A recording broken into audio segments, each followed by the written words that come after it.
నమస్తే welcome to STV news ముందుగా headlines చూద్దాం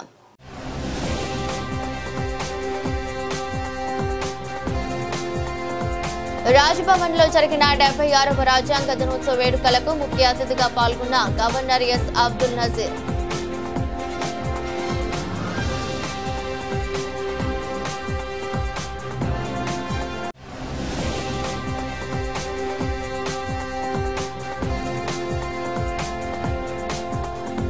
అమరావతిలో పనుల పురోగతిపై ముఖ్యమంత్రి చంద్రబాబు సమీక్ష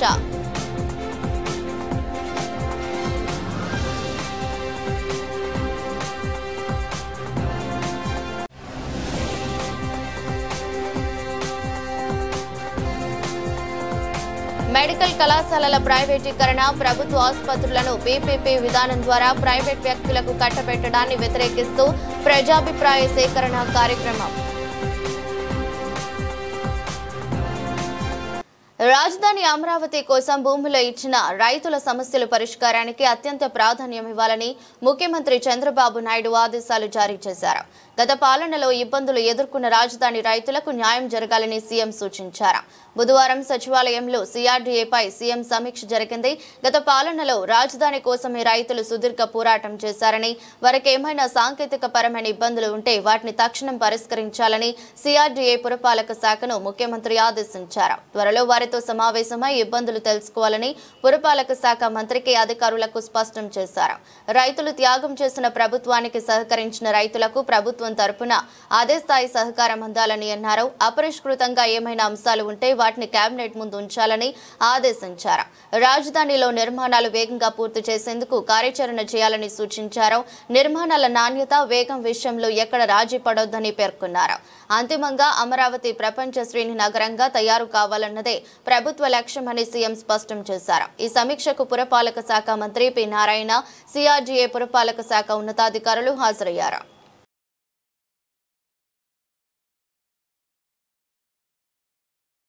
విజయవాడ నగరంలో రైల్వే సమస్యల పరిష్కారం కోసం కృషి చేస్తున్నట్లు విజయవాడ ఎంపీ కేశినేని చిన్ని తెలిపారు. 20 ఏళ్లుగా ఎదురు చూస్తున్న గుణదల ఆర్యూబీ సమస్య పరిష్కార దిశగా సాగుతుందని పేర్కొన్నారు. ఆమోదం పొందిన ఆర్ఓబీ నిర్మాణ పనులకు 3 నెలల్లో టెండర్లు పిలుస్తామని ఆయన తెలిపారు. విజయవాడ పశ్చిమ, మధ్య నియోజకవర్గాల్లో ఆమోదం పొందిన ఆర్ఓబీ నిర్మాణ పనుల కోసం 3 నెలల్లో టెండర్లు పిలుస్తామని ఎంపీ కేశినేని శివనాథ్ తెలిపారు.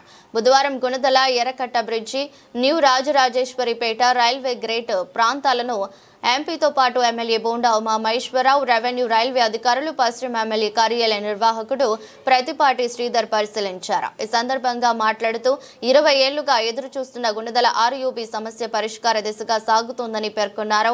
కార్యక్రమంలో రాష్ట్ర నాగవంశ సంక్షేమ అభివృద్ధి కార్పొరేషన్ చైర్మన్ ఏరుబోతు రమణారావు, టీడీపీ రాష్ట్ర కార్యదర్శి నవనీతం సాంబశివరావు, విజయవాడ పార్లమెంట్ నియోజకవర్గ కార్యదర్శి కొట్టేటి హనుమంతరావు పాల్గొన్నారు.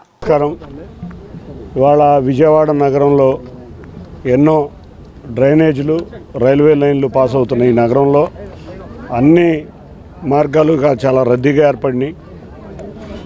రైల్వే వారితో సంప్రదించి గౌరవ ఎమ్మెల్యే బోండా ఉమా గారు ప్రతినిత్యం కూడా ఇక్కడ ఆర్ఓబీలు రావాలి, ఆర్యూబీలు రావాలి, ఈ ఏరియా చాలా ఇబ్బందిగా ఉందని చెప్పి గుణదల్లో ఉన్న ఎల్సీ నెంబర్ 8 కానీ 316 కానీ, అదేవిధంగా ఇక్కడ 1E new Rajarajeswaripeta to old Rajarajeswaripeta మధ్య ఒక ఆర్యూబీ, అది కూడా 2 లైన్ ఆర్యూబీ, ఎర్రకట్ట దగ్గర 4 లైన్ ఆర్ఓబీ, ఇవన్నిటినీ కూడా కేంద్ర ప్రభుత్వం ఆమోదించింది. వీటి పనులు త్వరగా సాగాలని చెప్పి రెవెన్యూ అధికారులని, రైల్వే అధికారులని తీసుకొచ్చి ఇక్కడ ఉన్న సమస్యల్ని గౌరవనీయులు బోండావమ్మ గారు వాటితో పరిశీలించారు. త్వరగా ఈ పనులు మొదలయ్యే విధంగా రెవెన్యూ అధికారులకు కూడా కొన్ని సూచనలు చేయడం జరిగింది. గుణదల్లో ఉన్న 20 సంవత్సరాల నుంచి ఉన్న ఈ సమస్యని పరిష్కరించబోతున్నాం. నేను కానీ ఉమా గారు కానీ త్వరలో 1 నెల రోజుల్లో అక్కడే టెండర్లు, అంతేకాకుండా 3 నెలల్లో ఈ రెండింటికి కూడా టెండర్లు పడి ఈ ప్రాంతం అంతా కూడా రైల్వే లైన్లతో ఇబ్బంది లేకుండా ట్రాఫిక్ ఫ్రీగా వెళ్ళే విధంగా కృషి చేస్తామని తెలియజేసుకున్నాం. Thank you. గత 30 సంవత్సరాల నుండి కొత్త రాయరేశ్వరిపేట, ఎన్టీఆర్ నగరు, పాత రాయరేశ్వరిపేట ప్రాంతవాసులకు కానీ, అలానే సింగనగర్ ప్రాంతవాసులకు కానీ అందరికి కూడా రైల్వే గేట్ దగ్గర గంటల తరబడి మరి రోడ్డు బ్లాక్ అవ్వడం వల్ల అక్కడ చాలామంది ప్రజలు ఇబ్బంది పడుతూ ఉన్నారు. దీనిపైన మా అన్నగారు బోండమ్మ గారి దృష్టికి, అలానే పెద్దలు కేశినేని శివనాథ్ సిన్ని గారి దృష్టికి కూడా మరి ఈ సమస్యను తీసుకుని వెళ్ళాం. మరి గత సంవత్సరంన్నర ప్రభుత్వం వచ్చింది. మరి గతంలో మేము ఈ ప్రతిపాదనలు చేసినవన్నీ కూడా మరి మా ఎమ్మెల్యే గారు ఉమా గారికి కానీ, ఎంపీ గారు శివనాథ్ సిన్ని గారికి కానీ మేము ఇవ్వడం జరిగింది. దీనిపైన రైల్వే అధికారులతో మరి ఎంపీ గారు మరి అలానే ఎమ్మెల్యే గారు పూర్తి స్థాయిలో మాట్లాడి ఈ రోజున వారు కూడా విజిట్ చేస్తారు అధికారులు తీసుకొచ్చి. వంతెన నిర్మాణానికి కూడా ప్రయత్నం చేస్తూ ఉన్నారు. నేను ఆర్యూబీ వేస్తారనుకున్నాను, కానీ వంతెనే చేద్దామని చెప్పేసి కూడా మరి ఎమ్మెల్యే గారు ఎంపీ గారు చెప్తా ఉన్నారు. మేము మా డివిజన్ తరపు నుండి, మా నియోజకవర్గం తరపు నుంచి కూడా ఎంపీ గారికి ఎమ్మెల్యే గారికి ధన్యవాదాలు తెలియజేస్తూ ఉన్నాం. సమస్య పరిష్కరించాలంటే అది తెలుగుదేశం కూటమి ప్రభుత్వం. సమస్యను పరిష్కరించలేనటువంటి 5 ఏళ్లలో అక్కడ ఉన్నటువంటి ప్రజలను ఇబ్బందులుగా గురిచేసినటువంటి ఆనాటి ప్రభుత్వం మరి ఈనాటి ప్రభుత్వానికి ప్రజలు మరి తెలుసుకోవాలని చెప్పేసి కూడా ఈ సందర్భంగా మేము తెలియజేస్తూ ఉన్నాం. మేము వచ్చి సంవత్సరంన్నర అయింది, వెంటనే దీన్ని టెండర్ స్టేజ్ తీసుకొస్తూ ఉన్నాం. గత 2-3 నెలల్లో మరి టెండర్ స్టేజ్ తర్వాత పనులు మొదలుపెట్టే విధంగా కూడా ప్రయత్నం చేస్తానని చెప్పేసి పెద్దలు ఎంపీ గారు ఎమ్మెల్యే గారు చెప్పారు. దీనిపైన డివిజన్లో అనేక సమస్యలు ఉన్నాయి, నియోజకవర్గంలో అనేక సమస్యలు ఉన్నాయి. అవన్నీ కూడా దశల వారీగా మరి దాని సమస్య పరిష్కరిస్తున్నందుకు మేము వారికి ఎప్పుడు కూడా ఆ డివిజన్లో ఉన్నటువంటి యావత్తు మంది కూడా సమస్యలన్నీ కూడా ఎమ్మెల్యే ఎంపీ గారి దృష్టికి తీసుకుని వెళ్ళి ప్రజలకు మేలైనటువంటి ఆ పరిపాలన, మేలైనటువంటి మరి సహాయం చేసే విధంగా మేము అక్కడ ముందుంటామని ఈ సందర్భంగా తెలియజేస్తూ ఉన్నాం. పెనుగొండను వైశ్య పెనుగొండగా నామకరణం చేసిన సీఎం చంద్రబాబుకు డిప్యూటీ సీఎం పవన్ కళ్యాణ్ కు వైశ్యుల తరపున ఆర్య వైశ్య కార్పొరేషన్ చైర్మన్ డూండి రాకేష్ ధన్యవాదాలు తెలిపారు. వైశ్యులు సమస్యలను అడిగిన వెంటనే అమలు పరుస్తున్న కూటమి ప్రభుత్వానికి కృతజ్ఞతలు తెలిపారు. పెనుగొండను వైశ్య పెనుగొండగా నామకరణం చేసిన ముఖ్యమంత్రి చంద్రబాబు, ఉప ముఖ్యమంత్రి పవన్ కళ్యాణ్ చిత్రపటాలకు ఆర్య వైశ్య కార్పొరేషన్ చైర్మన్ డూండి రాకేష్ పాలాభిషేకం చేశారు. ఈ సందర్భంగా మాట్లాడుతూ వాసవి కన్యకా పరమేశ్వరి అమ్మవారికి, కూటమి నాయకులకు, ఆర్యవైశ్య మహిళలకు పాలాభిషేకం చేశారని చెప్పారు. పెనుగొండను వైశ్య పెనుగొండగా నామకరణం చేసిన చంద్రబాబు నాయుడుకు, పవన్ కళ్యాణ్ కు వైశ్యుల తరపున ప్రత్యేక ధన్యవాదాలు తెలిపారు. గత ప్రభుత్వంలో ఎన్నో ఆర్జీలు పెట్టినా పట్టించుకునేవారు లేరని వాపోయారు. వైశ్యుల సమస్యలను అడిగిన వెంటనే అమలు పరుస్తున్న ప్రభుత్వానికి ప్రత్యేక ధన్యవాదాలన్నారు. రోజు ఆర్యవైశ్యుల చిరకాల కోరిక, ఎన్ని ప్రభుత్వాలు మారినా కూడా, ఎన్నిసార్లు అభ్యర్థనలు పెట్టినా కూడా ఇదిగో చేస్తామన్నారు. కొంత ఫైల్ మూవ్ చేయడానికి ట్రై చేశారు. అనేక రకాల కారణాల వల్ల ఎక్కడికక్కడ పెండింగ్ పడుకుంటా వచ్చింది. అదే మా కులదేవత, మా ఇలవేలు పైన శ్రీ వాసవి కన్యకా పరమేశ్వరి అమ్మవారి ఏదైతే గ్రామంలో పుట్టి అమ్మవారిగా ఆవిర్భవించిన ఊరు పేరు ఏదైతే ఉందో ఆ మండలాన్ని వాసవి పెనుగొండగా పెట్టాలని అనేక సార్లు మేమందరం ప్రయత్నించినా కూడా ఎక్కడో విఫలం అవ్వకుండా వచ్చింది. అది ఎవరు విఫలం అనేది అందరికీ తెలుసు. స్థానిక ఇక్కడ మంత్రి ఉన్నా కూడా దాన్ని ముందుకు తీసుకెళ్ళలేని పరిస్థితి ఉంది. కానీ ఈరోజు ఒక ఆర్యవైశ్య కార్పొరేషన్ చైర్మన్గా ఇక్కడ అనేక కుల సంఘాలని మద్దతు చేకూర్చుకొని ఆ తీసుకెళ్లి చంద్రబాబు నాయుడు గారికి ఇచ్చిన మరుక్షణం కాదనకుండా ఇమ్మీడియట్గా అతను ఏదైతే నెసరీ యాక్షన్స్ ఉన్నాయో అవన్నీ కూడా తీసుకొని నిన్న జరిగిన గ్రూప్ ఆఫ్ మినిస్టర్స్లో ఏదైతే ఆర్యవైశ్యుల కోరికని వాసవి పెనుగొండగా నామకరణం చేయాలి, వాసవి పెనుగొండ మండలంగానే పెడతామని హామీ ఇవ్వటమే కాకుండా నిన్న సంతకాలన్నీ కూడా కంప్లీట్ చేయడం జరిగింది. రేపు సీఎం గారి కేబినెట్ మీటింగ్ తర్వాత నుంచి అధికార ఉత్తర్వులన్నీ కూడా రాబోతూ ఉన్నాయి. దీని అందరి తరపున ఆర్యవైశ్యులందరం కూడా ముఖ్యమంత్రి గారికి రుణపడి ఉంటామని సభాముఖంగా తెలియజేసుకుంటా ఉన్నా. అదేవిధంగా అందరూ కూడా ప్రజలు గమనించాలి, ఆనాడు అమరజీవి పొట్టి శ్రీరాములు గారికి అమరావతిలో 6.8 ఎకరాలు స్థలం కేటాయించిన మా కులదేవత అయిన కన్యకా పరమేశ్వర అమ్మవారి ఆత్మార్పణ దినోత్సవాన్ని రాష్ట్ర పండగగా ప్రకటించిన, పొట్టి శ్రీరాములు గారి జననం మరణ కార్యక్రమాలని రాష్ట్ర పండగగా ప్రకటించిన, ఇప్పుడు వాసవి పెనుగొండ చేసిన ఏదైనా సరే అది చంద్రబాబు నాయుడు గారికే చెల్తది. అది ఎన్డీఏ కూటమి ప్రభుత్వం సాధించిన లక్ష్యం అన్న కూడా ఈ విషయాన్ని మీ అందరికీ మరోసారి తెలియజేస్తున్నా. మన కూటమి ప్రభుత్వంలో నారా చంద్రబాబు నాయుడు గారు వాసవి పెనుగొండ అని పేరును ప్రకటించినందుకు మా ఆర్యవైశ్యుల ద్వారా అందరి ద్వారా మేము కృతజ్ఞతలు తెలియజేస్తున్నాము. అలాగే అక్కడ పొట్టి శ్రీరాములు పొట్టి శ్రీరాములు గారికి విగ్రహానికి 6.8 ఎకరాలు ఇచ్చిన ఘనత కూడా మన చంద్రబాబు నాయుడు గారికి పవన్ కళ్యాణ్ గారికి కృతజ్ఞత తెలియజేస్తున్నాం. అలాగే మన వైశ్యాస్ కూడా రకరకాల పేర్లతో పిలుస్తున్నారు కాబట్టి వాళ్ళని ఆర్య వైశ్య అనేదానికి కూడా జరుగుతుంది. అలాగే వైశ్య కార్పొరేషన్ కూడా ఏర్పాటు చేశారు, ఇంకా నిధులు విడుదల చేస్తారు. వీటన్నిటికీ కారణము మన ఆర్య వైశ్యుల ద్వారా మన డూండి రాకేష్ గారు ఎంతో పోరాడి మన ఆర్య వైశ్యులకి ఎంతో చేస్తున్నారు. అలాగే రాబోయే రోజులలో కూడా మన రాకేష్ గారు ఇంకా పేరు ప్రఖ్యాతలు తీసుకొస్తారని చెప్పేసి ఆశిస్తున్నాము. రాకేష్ గారికి ధన్యవాదాలు తెలియజేస్తున్నాం. జిల్లాలో ఉండేది అది పెనుకొండ అంటే పెను అంటే ఎక్కువ, గుండము అంటే అగ్నిహోత్రం. కాబట్టి వయసుల ఆత్మవిశ్వాసం కోసం 102 గోత్రాల్లో దూకి ఆత్మహత్య చేసుకున్నారు కాబట్టి, ఆత్మార్పణ చేసుకున్నారు కాబట్టి దానికి ప్రతిఫలంగా మరి యువ నాయకుడు చిచ్చర పిడుగు లాంటి డూండి రాకేష్ వయసులు ముఖ్యమంత్రులుగా ఉన్న రాష్ట్రంలో కూడా సాధించలేనటువంటి ప్రగతి ఈ నారా చంద్రబాబు నాయుడు గారు, పవన్ కళ్యాణ్ గారు, నరేంద్ర మోడీ గారి నాయకత్వాన ఒక కులదేవత యొక్క ఆత్మార్పణ దినోత్సవాన్ని నారా చంద్రబాబు నాయుడు గారికి నాయకత్వాన పట్టు వస్త్రాలు తీసుకెళ్లిన చరిత్ర ఒకటి. అలాగే అమరజీవి పొట్టి శ్రీరాములు గారి యొక్క ఆత్మార్పణ దినోత్సవాన్ని అధికారికంగా చేయటం ఒకటి.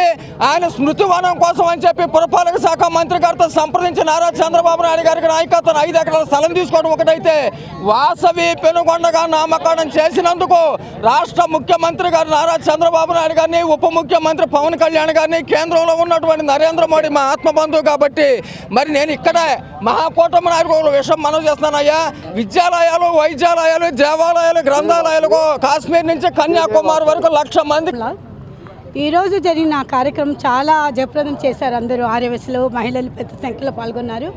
చాలా ఆనందంగా ఉంది.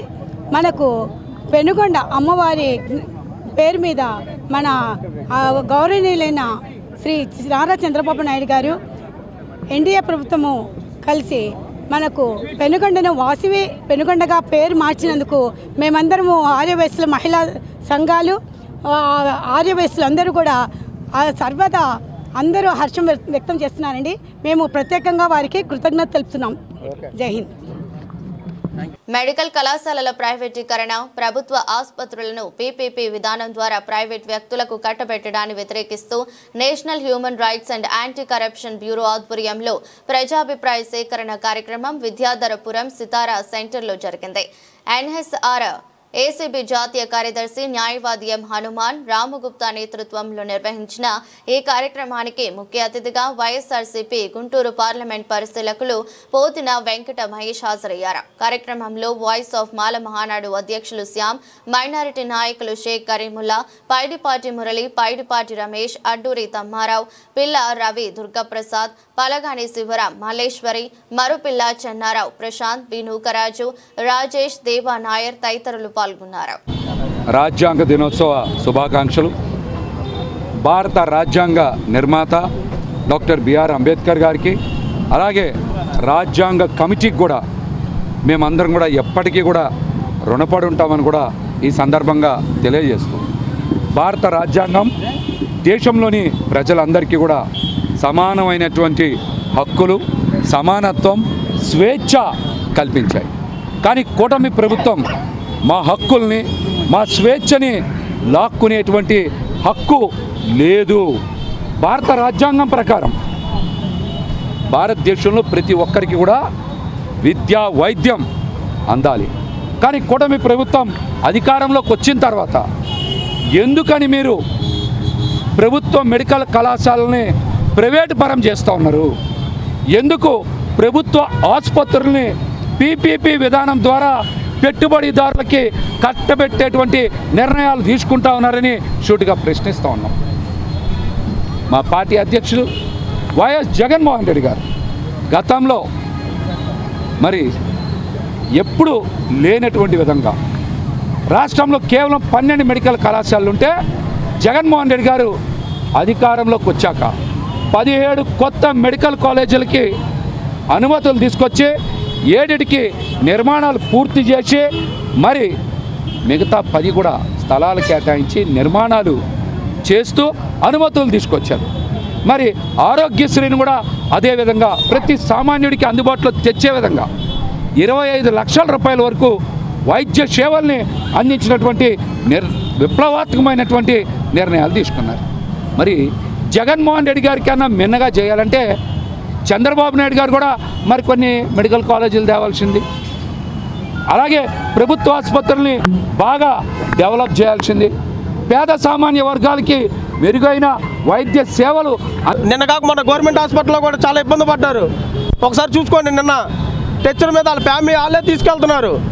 ఏ హాస్పిటల్లో స్టాఫ్ లేరా? ఇది మీరు పట్టించుకోరా? ఇలా మీరు చేస్తే పేద పిల్లలు ఎలా చదువుకుంటారు? పిల్లలు డాక్టర్లు అవ్వాల్సిన కళను తొక్కేస్తారా? వాళ్ళ తల్లిదండ్రులు ఎంత చేస్తారు? వాళ్ళ పిల్లలు లక్షల లక్షలు ఎక్కడ తీసుకొస్తారు? వాళ్ళు చదువులకు ఎక్కడ చేయగలరు? ఇది కరెక్ట్ కాదు. ఇది చేసేది చాలా రాంగ్. రానున్న రోజుల్లో మీకు చెప్తున్నాం, కార్పొరేట్ ఎలక్షన్స్ వస్తున్నాయి విజయవాడకి. మీరు చూస్తారు కదా ఈ కూటమి ప్రభుత్వం ఏం చేస్తుందో. మీకు తగిన బుద్ధి చెప్తారు. ఖచ్చితంగా ప్రజలందరూ తిరగబడతారు. ఖచ్చితంగా చెప్తున్నాం. ఎందువల్లంటే మీరు చేసేది ప్రతి ఒక్కటి ప్రజలకు ఉపయోగపడేది 10 ఉంటే వాళ్ళకి పనికిరాంది 90 ఉంటుంది. మీరు మార్చుకోండి. ఇప్పటికన్నా ఈ దృష్టి పెట్టండి. ఖచ్చితంగా పేద పిల్లలు చదువులకి గవర్నమెంట్ కాలేజెస్ ఉండాల్సిందే. ప్రైవేటీకరణ చేస్తే మేము ఊరుకునేది లేదు. ఈ ఉద్యమం ఇది స్టార్టే. మేము ఇంకా చేస్తూనే ఉంటాము. ఈ అవకాశం ఇచ్చిన మీడియా మిత్రులందరికీ ధన్యవాదాలు. అలాగే మాతో పాటు ఇక్కడ పాల్గొన్న ప్రతి ఒక్కరికి ప్రత్యేకంగా మా పోతిన మహేష్ గారికి మా ప్రత్యేక ధన్యవాదాలు తెలుపుతూ అందరికీ ఇక్కడ వచ్చిన ధన్యవాదం sir. Thank you. Vijayawada Machavaram టౌన్లో ప్రసిద్ధి చెందిన దాసాంజనేయ స్వామి దేవస్థానంలో ప్రధాన అర్చకులు అక్రమాలకు పాల్పడుతున్నారని స్థానికుడు చిరంజీవి ఆరోపించారు. ఆయన అవినీతిపై ఇప్పటికే దేవాదాయ శాఖ అధికారులకు రాష్ట్ర మంత్రి నారా లోకేష్ కు లిఖితపూర్వకంగా ఫిర్యాదులు ఇచ్చామని తెలిపారు. విచారణ నిమిత్తం దేవాదాయ శాఖ అధికారులు నిన్న మధ్యాహ్నం 3 గంటలకు వస్తారని ఆలయ ఈవో తెలిపారని, కానీ రాత్రి వరకు వేచి చూసినా ఏ అధికారి రాలేదని తెలిపారు. గోవర్ధన శోభనాద్రి చార్యులు అక్రమాలపై విచారణ జరిపి తగు చర్యలు తీసుకోవాలని కోరారు. విజయవాడ మాచవరంలోని టౌన్లో ప్రసిద్ధ దాసాంజనేయ స్వామి దేవస్థానంలో ప్రధాన అర్చకుడిగా పనిచేస్తున్న గోవర్ధన శోభనాద్రి చార్యులపై స్థానిక భక్తులు తీవ్ర ఆరోపణలు చేశారు. భక్తుల నుండి అక్రమంగా సొమ్ములు వసూలు చేయడమే కాకుండా దేవస్థానంలో పలు అవకతవకలకు పాల్పడుతున్నారని మాచవరానికి చెందిన స్థానికుడు చిరంజీవి ఆరోపించారు. ఈ మేరకు ఆయన దేవాదాయ శాఖ అధికారులకు అలాగే రాష్ట్ర మంత్రి నారా లోకేష్ కు లిఖితపూర్వక ఫిర్యాదులు సమర్పించినట్లు తెలిపారు. దేవాలయ ఆదాయానికి గండిపడేలా నిబంధనలకు విరుద్ధంగా ప్రధాన అర్చకుడు వ్యవహరిస్తున్నారని ఆయన ఫిర్యాదులో పేర్కొన్నారు. నా పేరు చిరంజీవులు. గుళ్ళో బాగా అక్రమంగా జరుగుతున్నాయి. బాగా డబ్బులు ఇచ్చేసి టోకెన్ డబ్బులు బంగారం మొత్తం వేసేస్తున్నారు. దాని గురించి ఎంక్వైరీ పెట్టుకున్నా. నేను ఎంక్వైరీ కమిషన్ వేశారు. ఆ కమిషన్ 3ంటికి వస్తామన్నారు. 3ంటికి రాలేదు. 6ంటికి వస్తామన్నారు. 6ంటికి రాలేదు. అది జరిగింది. ఏ రకమైన దోపిడీ జరుగుతుంది? మామూలుగా టోకెన్లు సరే పోయిరండి. సగం టోకెన్లకు వస్తారు, సగం టోకెన్లు డబ్బులు ఎత్తేస్తారు. సగం టోకెన్లకు వస్తారు, సగం టోకెన్లు ఎత్తేస్తారు. పంతులు మరి దారుణంగా తయారయ్యాడు. మరి పంతులు ఒక నియంతలా తయారైపోయాడు. గుడికి ఒక 70-80 కోట్లు ఆస్తి సంపాదించేసుకున్నాడు. గుడికి రూపాయి ఆదాయం లేదు. గుడికి 25 లక్షలు లేదండి ఆదాయం. అతను ఒక 70-80 కోట్లు సంపాదించేసుకున్నాడు. అయినా చాలక అందరి మీద ఎలిగేషన్లు చేసి అందరిని ఇది చేస్తూ ఉంటాడు. అది ఒకడే. ఏ గుడిలో జరిగిందండి ఇది? ఈ మాచవరం దాసాంజనేయ స్వామి గుడి. అందరండి ఇక్కడ స్థానికుడినే. నా చిన్నప్పటి నుంచి ఇక్కడే ఉంటున్నాను. మరి గుడి ఎలా ఉందంటే మన చేతుల్లో దక్షిణ ఉంటేనే వచ్చి చెడగోపురం పెట్టే పరిస్థితి అయిపోయింది. రూపాయి చేతిలో చూస్తేనే వచ్చి చెడగోపురం పెట్టి అక్షతలు వేసే పరిస్థితి అయిపోయింది గుడిలో. లేదంటే పట్టించుకోవట్లేదు. ఎవరి దగ్గర జేబులో చేతిలో డబ్బులు ఉంటే వాళ్ళ దగ్గరికి వెళ్ళి చెడగోపురం పెట్టి అక్షతలు వేయడం చేస్తున్నారు. బైక్కి వచ్చి ఒక 110 రూపాయలు టోకెన్ అయితే ఆ పూజారి వచ్చి బయటకు వచ్చి పూజ చేస్తే 516, కారుకి 170 రూపాయలు గవర్నమెంట్ ఇచ్చే టోకెన్ అయితే 716, 2016 వాళ్ళ పల్లెల్లోకి బొడ్డుల్లోకి వెళ్తున్నాయి. అది ఆ రూపాయి వచ్చే విధంగా చేయాలని చెప్పి మేము స్థానికులుగా మేము కోరుకుంటాం. అంతమించి వేరే ఏం లేదండి. అవునండి, మేము ఎండోమెంట్ డిపార్ట్మెంట్కి చేసామండి. వాళ్ళు ఏదో వాళ్ళు 3ంటికి వస్తామని చెప్పి వెయిట్ చేసాం, రాలేదు. మళ్ళీ 6ంటికి అన్నారు, రాలేదు. అందుకే మీడియా రాజ్భవన్లోని దర్బార్ హాల్లో బుధవారం జరిగిన 76వ రాజ్యాంగ దినోత్సవ వేడుకలకు ఆంధ్రప్రదేశ్ గవర్నర్ శ్రీ ఎస్ అబ్దుల్ నజీర్ ముఖ్య అతిథిగా హాజరయ్యారు. భారత రాజ్యాంగాన్ని ఆమోదించిన సందర్భంగా మాత్రమే కాకుండా దేశ పౌరులలో రాజ్యాంగ విలువలను ప్రోత్సహించడానికి కూడా రాజ్యాంగ దినోత్సవాన్ని జరుపుకుంటున్నామని గవర్నర్ శ్రీ అబ్దుల్ నజీర్ తన ప్రసంగంలో అన్నారు. భారత రాజ్యాంగంలో పొందుపరచబడిన ప్రాథమిక హక్కులు మరియు స్వేచ్ఛలను పరిరక్షించడంలోనూ సమాజానికి నిర్మాణానికి వ్యక్తిగత హక్కుల పరిరక్షణ నిర్వహించడంలోనూ రాజ్యాంగం కీలక పాత్ర పోషిస్తుందని గవర్నర్ అన్నారు. ప్రథమ మహిళ శ్రీమతి సమీరా నజీర్, ఆంధ్రప్రదేశ్ హైకోర్టు న్యాయమూర్తులు, న్యాయ అధికారులు, వివిధ చట్టబద్ధ సంస్థల అధ్యక్షులు, ప్రధాన కార్యదర్శి శ్రీ కె విజయానంద్, గవర్నర్ ప్రత్యేక ప్రధాన కార్యదర్శి శ్రీ జి అనంతరాము మరియు ఇతర ప్రముఖులు ఈ కార్యక్రమానికి హాజరయ్యారు. జాతీయ రాజ్యాంగ దినోత్సవం అని అందరికీ బాధ్యత రావాలని, చైతన్యం కావాలని సీఎం చంద్రబాబు సూచించారు. సరైన నిర్ణయాలు తీసుకుంటేనే ఏదైనా సాధించగలమని వివరించారు. చాలా మంది హక్కులపైనే మాట్లాడుతారని, బాధ్యతలపై మాట్లాడరని అన్నారు. అనుకున్న లక్ష్యం నెరవేరాలంటే కష్టపడాల్సిందేనని సీఎం చంద్రబాబు పేర్కొన్నారు. రాజ్యాంగ దినోత్సవం సందర్భంగా ఏపీ అసెంబ్లీ ప్రాంగణంలో విద్యార్థులతో మాక్ అసెంబ్లీ కార్యక్రమాన్ని నిర్వహించారు. కార్యక్రమంలో సీఎం చంద్రబాబు మాట్లాడుతూ రాజ్యాంగంలోని 15వ పేజీలో పిల్లల గురించి వివరించారని పేర్కొన్నారు. తాను బ్రిలియంట్ స్టూడెంట్ కాదని, అయితే ఏ పని చేసినా పద్ధతి ప్రకారం చేశానని చెప్పుకొచ్చారు. అప్పట్లో తాను చదివిన యూనివర్సిటీ వైస్ ఛాన్సలర్ పిలిచారని, యూనివర్సిటీ లెక్చరర్ గా చేరాలని తనను అడిగారని గుర్తు చేశారు. ఆ తర్వాత తాను మంత్రిని అయ్యానని వివరించారు. మాక్ అసెంబ్లీలో పిల్లలు చాలా బాగా చేశారని ప్రశంసించారు. తాను మొదటిసారి ఎమ్మెల్యేనైన సందర్భంలో కాస్త తడబాటుకు గురయ్యానని గుర్తు చేశారు. అయితే మాక్ అసెంబ్లీలో పిల్లలు మాత్రం ఎలాంటి తడబాటు లేకుండా బాగా సభను నిర్వహించారని కొనియాడారు. చట్టసభల్లో మహిళలకు 33% రిజర్వేషన్లు కల్పించిన ఏకైక దేశం ఇండియానని చెప్పుకొచ్చారు. విజన్ ఉంటే సరిపోదు, దాన్ని అమలు చేయడం ముఖ్యమని తెలిపారు. నిరంతరం శ్రమ చేస్తేనే అనుకున్నది సాధించగలమని పేర్కొన్నారు. అధ్యక్ష, ఈ గౌరవనీయమైన స్థానాన్ని అధిరోహించినందుకు మీకు మా ప్రభుత్వం తరపున హృదయపూర్వక శుభాకాంక్షలు తెలుపుతున్నాను.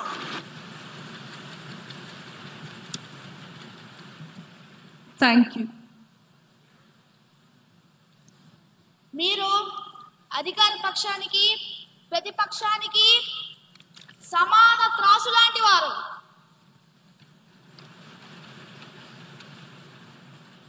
సభను హుందాగా నడపడంలో మీకు మా పూర్తి సహకారం ఉంటుంది.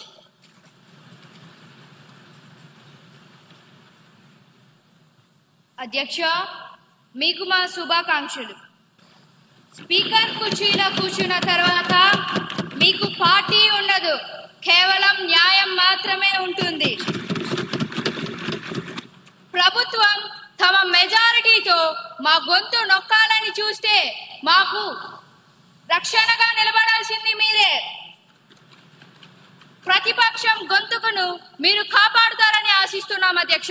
ధన్యవాదములు అధ్యక్ష.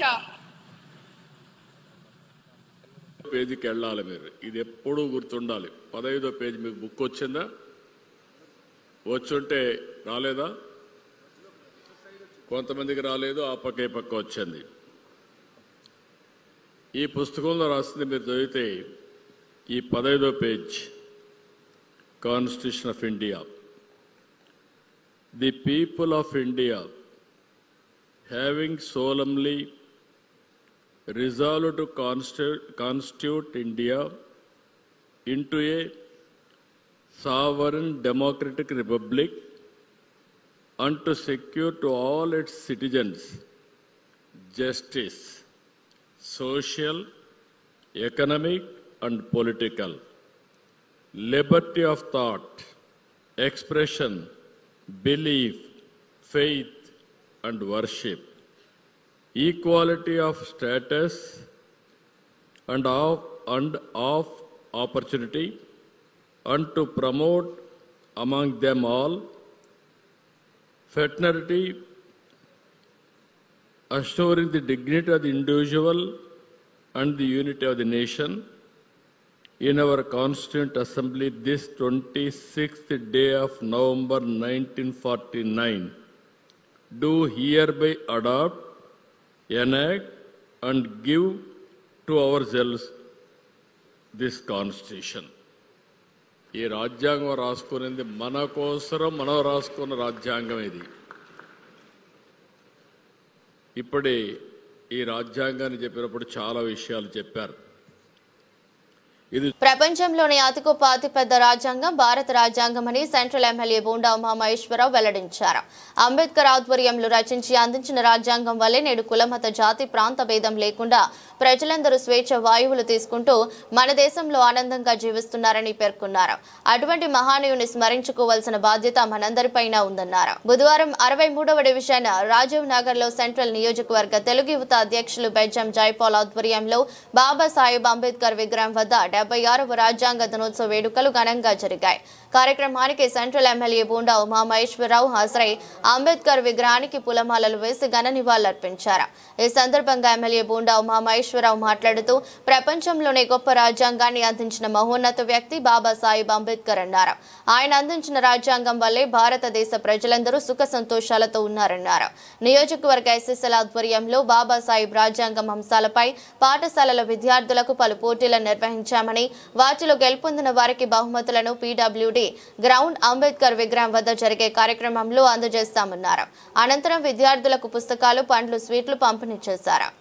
ఈరోజు భారత రాజ్యాంగాన్ని ఆమోదించినటువంటి రోజు. 76 సంవత్సరాల కిందట సరిగ్గా ఇదే రోజున ప్రపంచ మేధావి అయినటువంటి బాబాసాహెబ్ భీమ్రావ్ అంబేద్కర్ గారు తాను రచించినటువంటి తన సారథ్యంలో తయారు చేసినటువంటి రాజ్యాంగాన్ని భారత పార్లమెంట్లో పెడితే అని ఆశ్చర్యపోయింది. ఎందుకంటే ప్రపంచంలోనే అతి గొప్ప రాజ్యాంగం భారత రాజ్యాంగం. దాన్ని అందించినటువంటి వ్యక్తి బాబాసాహెబ్ భీమ్రావ్ అంబేద్కర్.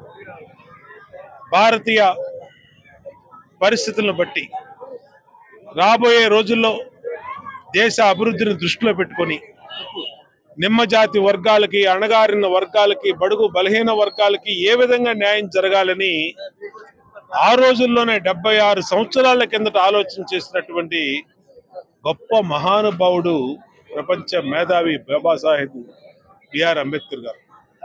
ఆ మహానుభావుడు రచించినటువంటి రాజ్యాంగం, ఈ జాతికి అందించినటువంటి రాజ్యాంగం వల్ల ఇవాళ దేశంలో ప్రతి ఒక్కళ్ళు కూడా స్వేచ్ఛా వాయువులు పిలుస్తూ తమ హక్కుల్ని అనుభవిస్తూ తమల్ని తాము అభివృద్ధి చేసుకుంటూ ముందుకెళ్తా ఉన్నారంటే ఆ మహానుభావుడు పెట్టినటువంటి రాజ్యాంగం వల్ల. ఇవాళ ఇంత పెద్ద 140 కోట్ల మంది ప్రజలు ఉన్నటువంటి భారతదేశంలో ఒకే తాటి మీద ప్రజలందరూ కూడా చట్టాన్ని, రాజ్యాంగాన్ని గౌరవిస్తూ ముందుకెళ్తున్నారంటే ఆ మహానుభావుడు ఈ జాతికి చేసిన సేవ ఇప్పటికే కాదు, రాబోయే 1000 సంవత్సరాలకు కూడా ఆ మహానుభావుడి పేరు ప్రజలు మర్చిపోరు. ఘన నివాళులు అర్పిస్తారు, జేజేలు పలుకుతారు. ఇవాళ బాబాసాహెబ్ భీమ్రావ్ అంబేద్కర్ గారి ఇచ్చినటువంటి రాజ్యాంగ దినోత్సవం వల్ల దినోత్సవాన్ని సెంట్రల్ నియోజకవర్గంలో మా తెలుగు యువత అధ్యక్షుడు, ఎస్సీసీఎల్ సీనియర్ నాయకుడు మా తమ్ముడు బెజ్జం జైపాల్ ఆధ్వర్యంలో 63వ డివిజన్లో ఇక్కడ విగ్రహం కూడా పెట్టింది ఆయనే. ఆయన ఆధ్వర్యంలో ఇక్కడ చేయడం జరిగింది. సాయంత్రం పిల్లలందరికీ కూడా, స్కూల్ పిల్లలకి ఇప్పటికే మా చలపతిరావు వీళ్ళందరూ, జైపాల్ వీళ్ళందరూ ఎస్సీ కమిటీ ఆధ్వర్యంలో అంబేద్కర్ గారి అభిమానులు, అంబేద్కర్ గారి అనుచరుల ఆధ్వర్యంలో ప్రతి స్కూల్లో కూడా కాంపిటీషన్స్, రాజ్యాంగం పైన అవగాహన కల్పించే విధంగా కాంపిటీషన్స్ పెట్టాం. దాంట్లో ఫస్ట్ ప్రైజ్ వచ్చిన వాళ్ళకి సాయంత్రం అక్కడ అంబేద్కర్ భావజాలంలో అనుభవం కలిగినటువంటి మేధావులతో, రిటైర్డ్ ఐఏఎస్లు, రిటైర్డ్ జడ్జిలు, రిటైర్డ్ అధికారులు వాళ్ళందరితో ఒక సమావేశం. గౌరవనీయులు శ్రీ బాండా ఉమామహేశ్వర గారి అభినందనతో 63వ డివిజన్ పరిధిలోని రాజీవ్ నగర్ లో బాబాసాహెబ్ అంబేద్కర్ విగ్రహం స్వయంగా ఆయనే ఇచ్చి, అంతకుముందు అనేక ఒడిదుడుకులు ఎదుర్కొన్నప్పుడు కూడా ఇక్కడ విగ్రహాన్ని నిలబెట్టి పెట్టిన బాండా ఉమ్మ గారు ముఖ్య అతిథిగా విచ్చేయగా ఈ రోజు ఇక్కడ రాజ్యాంగ దినోత్సవ వేడుకలను ఇక్కడ ఘనంగా నిర్వహించడం జరిగింది. విజయవాడ సెంట్రల్ నియోజకవర్గం తెలుగు యువత అధ్యక్షుడిగా ఉన్న బెజ్జం జైపాల్ నేను, నా ఆధ్వర్యంలో నాకు ఎంతో సహకరించిన మా సోదరులు బత్తుల కొండ గారు, అదేవిధంగా దుర్గాశ్రాము గారు, తమ్ముడు వేల్పుల రాజేష్, భాష, పైడిసీని గారు, తులసి గారు, ఎల్వీఆర్ గారు, ఇంకా మిగతా పార్టీ నాయకులందరూ కూడా ఈ కార్యక్రమం ఘనంగా నిర్వహించుకోవడం జరిగింది. పిల్లలందరూ కూడా, స్కూల్ పిల్లలు దాదాపు 200 మంది స్కూల్ పిల్లలకు నోట్బుక్లు ఇచ్చి ఇవ్వడం జరిగింది. అదేవిధంగా రాజ్యాంగం అంటే ఏంటి, రాజ్యాంగం మీద అవగాహన ఏంటి అనేది బోండా ఉమ్మ గారి ఆధ్వర్యంలో దాదాపు నియోజకవర్గంలో అన్ని స్కూల్స్ లో కూడా వ్యాసరచన పోటీలు పెట్టి వారందరిని కూడా అందులో నుంచి ప్రిజులు తీసుకొని అక్కడ నుంచి స్మృతివనంలో సాయంత్రం 4 గంటలకు కార్యక్రమం పెడతాం కూడా జరిగింది. విద్యార్థులందరూ కూడా రాజ్యాంగం అంటే ఏంటో తెలియాలి అనే ఒక కాన్సెప్ట్ తీసుకొని అది మా శాసనసభ్యులు బోండా ఉమామేశ్వర గారు మాకు చెప్పడం, దాన్ని మేము తీసుకొని వెళ్ళి స్కూల్స్ లో చెప్పి దాన్ని ముందుకు తీసుకెళ్ళడం జరిగింది. అదే విధంగా భారత రాజ్యాంగం ఏ విధంగా ఉంది, భారతదేశంలో ఉన్న ప్రతి ఒక్కరు స్వేచ్ఛ వాయువులు ఈ రోజు పీల్చుకుంటున్నారంటే దానికి కారణం బాబాసాహెబ్ డాక్టర్ బిఆర్ అంబేద్కర్ గారు రాసిన రాజ్యాంగం అనడంలో ఎటువంటి అతిశయోక్తి లేదు. అదేవిధంగా ప్రపంచంలోనే అతిపెద్ద లిఖిత రాజ్యాంగం కూడా ఇప్పటికే చాలా సార్లు మనం అనుకోవడం జరిగింది. అదేవిధంగా ఇంత 140 కోట్ల జనాభాని ఒక్క తాటి మీద నడిపిన ఘనత బాబాసాహెబ్ అంబేద్కర్ గారు రాసిన భారత రాజ్యాంగంగా దక్కిందని కూడా మీ అందరికీ సవినయంగా తెలియజేస్తున్నాం. దాదాపుగా 2 సంవత్సరాల 11 నెలల 18 రోజుల కాలంలో భారత రాజ్యాంగాన్ని లిఖించడం, అది 1949 నవంబర్ 23వ తారీఖున పార్లమెంట్ లో ప్రవేశపెట్టి 3 రోజులు దాని మీద చర్చలు జరిపి దాని మీద చేసి మొత్తం డ్రాఫ్టింగ్ కమిటీ చైర్మన్ గా ఉన్న బాబాసాహెబ్ అంబేద్కర్ గారి ఆధ్వర్యంలో 1949 నవంబర్ 26వ తారీఖున రాజ్యాంగాన్ని, భారత రాజ్యాంగాన్ని, అఖండ భారతదేశానికి భారత రాజ్యాంగాన్ని ఆమోదించుకోవడం జరిగింది. తర్వాత అది 1950 జనవరి 26 నుంచి అమల్లోకి రావడం, అప్పటి నుంచి మనం గణతంత్ర దినోత్సవంగా జరుపుకోవడం కూడా భారతీయులందరికీ కూడా తెలిసిన విషయమే. ఇంత గొప్పటి మహోన్నతమైన రాజ్యాంగాన్ని రాసిన బాబాసాహెబ్ అంబేద్కర్ గారిని స్మరించుకోవడం భారతీయులుగా మనందరి హక్కు, భారతీయులుగా మనందరి బాధ్యత. ఆయన గౌరవించుకుంటే దేశాన్ని గౌరవించినట్టు, ఆయన గౌరవించుకుంటే జాతి మొత్తం భారత జాతిని గౌరవించుకుంటే అనే మా శాసనసభ్యులు బోండా ఉమామేశ్వర గారి మాటను మరొకసారి మేము పరిగణలో తీసుకొని ఇదే విధంగా ప్రతి నియోజకవర్గం. వార్తలు ముగించే ముందు మరోసారి హెడ్లైన్స్.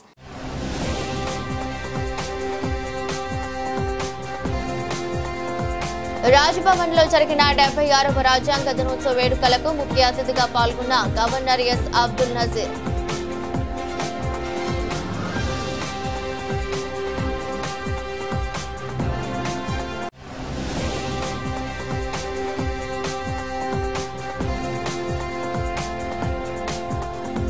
అమరావతిలో పనుల పురోగతిపై ముఖ్యమంత్రి చంద్రబాబు సమీక్ష.